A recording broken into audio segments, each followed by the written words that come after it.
네, 안녕하십니까. 자, 카카오에 대해서 좀 말씀드리도록 하겠습니다.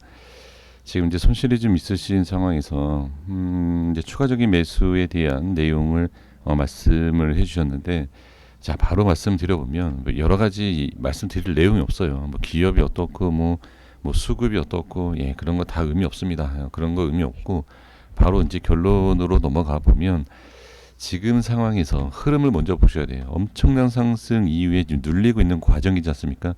이 눌림이 어디까지 갈지는 알 수 없어요. 지금 상황에서는 계속 빠져도 이상하지 않습니다. 그렇기 때문에 어디까지 하락할지는 알 수가 없는 상황이고요.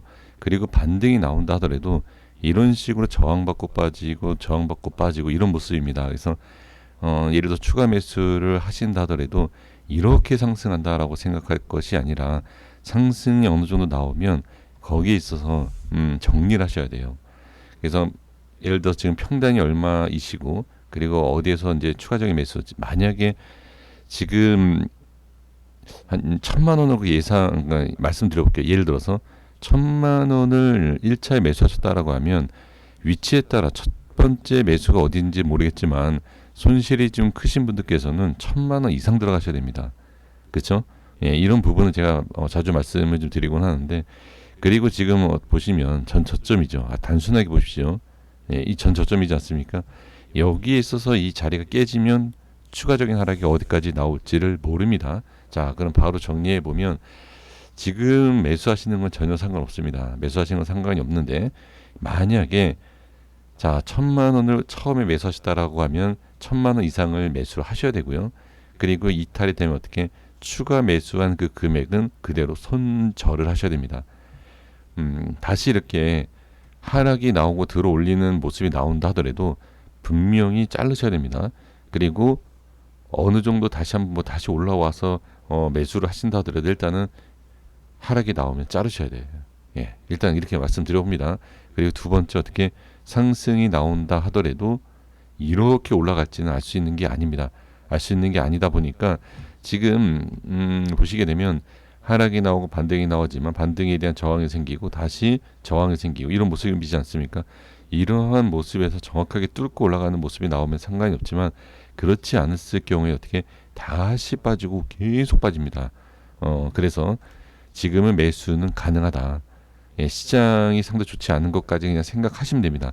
시장이 좋지 않은 것까지 미리 생각을 하시면서 매수와 손절을 반드시 잡으셔야 됩니다. 그리고 여기에서 이제 반등이 약해지고 다시 밀리지 않습니까? 그러면 계속해서 우하향이 나올 확률이 매우 높다라는 것, 이것만 꼭 알아주시면 좋을 것 같습니다. 지금은 기업의 내용하고 다 필요 없어요. 아무 의미 없습니다. 뭐 기업이 어떻고 뭐 이런 내용은 아무 의미 없습니다. 예, 분명한 것은 시장에 대한 것과 그 다음에 기준을 잡고서는 손절을 하셔야 되는 것. 추가 매수하신 분들 손절을 안 하시는 분들이 많습니다. 예, 손절을 반드시 하셔야 되고, 그리고 이 흐름을 꼭 확인하셔야 됩니다. 반등이 약해지는 상황에서 어떻게 다시 빠지면 계속 우하향입니다.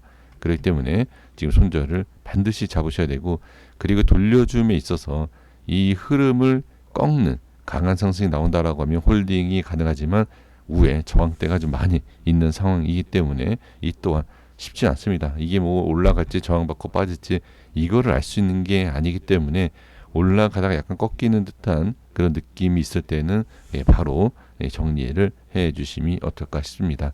그래서 지금 확인하셔야 될 것, 기술적인 것과 뭐 방향도 중요하지만 첫 번째 매수가 얼마이시고 평단이 얼마이고, 만약에 지금 여기서 잡았을 때 1,000만 원 이상 처음 매수하신 금액이 1,000만 원이라고 했을 때 1,000만 원 이상에 대해서 추가 매수를 하시고, 만약에 평단이 어느 정도가 되는지를 미리 체크하신 다음에 어떻게 수익권이 아니라 정말 상승이 나오게 된다라고 하면 수익이 아닌 본전에 대한 또는 수익을 줄이는, 그러니까 손실을 줄이는 상황에서 빠져나오는 전략, 이렇게 보시는 것이 가장 중요하다, 이렇게 말씀을 드려봅니다.